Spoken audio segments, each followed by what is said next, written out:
I was in Ghana. We came to Ghana a week ago to commemorate the 400 years the first slave ship left. It was the second worst day of my life. The worst day of my life, my mama died. I never really fully got over that. But standing in them dungeons where they took us from, where they stripped us of our heritage, of our land, of our lineage, that we were kings, chiefs, queens, landowners. They took us from here. When I stood in that castle, I couldn't even stand up. See, for us to come to Africa, you don't know. See, you live here. You've been home your whole life. You here. When we come here, it's like coming home to a place you've never been. That's what African Americans feel when we come here.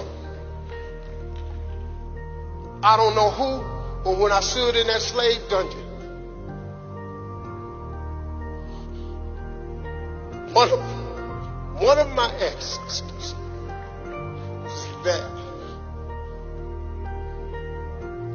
To climb down.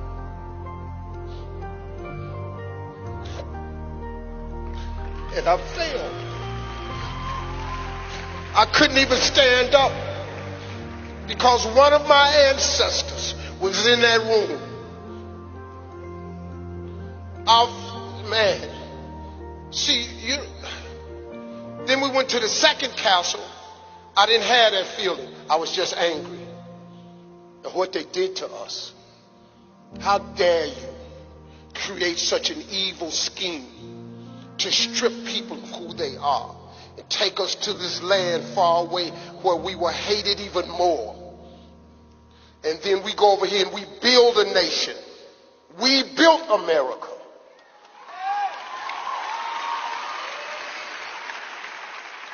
There are families today in America still benefiting from the billions of dollars from the slave trade. They opened up canneries, tobacco fields. They opened up ketchup companies. They opened up dealerships with the money that their ancestors made off of slavery. And this country still benefits. The great America, which I was born in, still benefits from the slave trade. This atrocity lasted 400 years. 400 years. Some of us, African Americans, are the first ones to ever set foot of where we from. You and I are the same. When I'm walking around Botswana, I ain't no stranger. Y'all mine, I'm yours.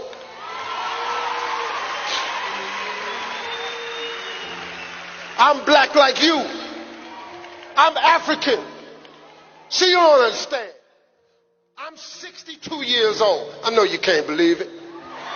I'm so fly. I'm so fresh and clean. I'm so dope. I drip. You understand? I'm with it. I'm the flyest 62-year-old on the planet. Outkast wrote a song about me. Ain't nobody dope as me. I'm just so fresh and clean. That was about Steve Harvey. Huh?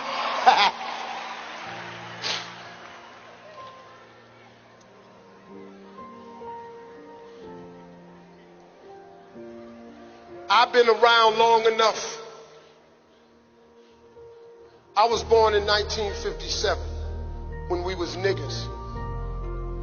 I lived until they started calling us colored. I lived until they called us Negroes. I lived until they called us black. And we finally understood that we Africans. So now in America, you have to identify us as African Americans. I've been through the whole gamut. You can't tell me nothing about this here. You know how hard we fought to identify with you. So we got to start embracing one another. We need to come here and feel you. We need to come here and embellish you. We need to come here and teach you what we learned. Now, America's a land of opportunity if you want it, but it has its problems for us. When we get pulled over by the police, we can get killed.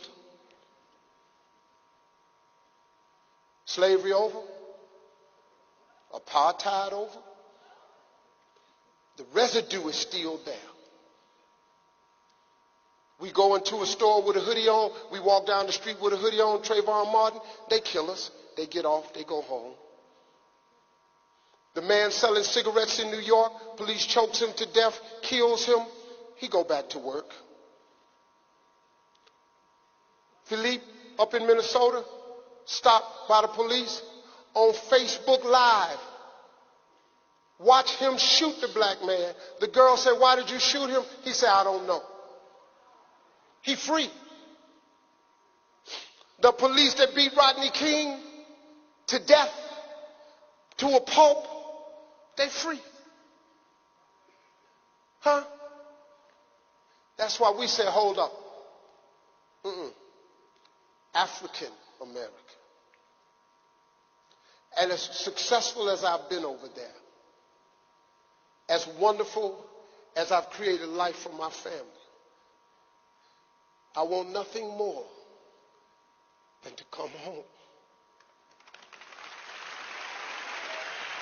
Nothing means more to me than to come home. You've been on my vision board for 7 years. Africa has been on my vision board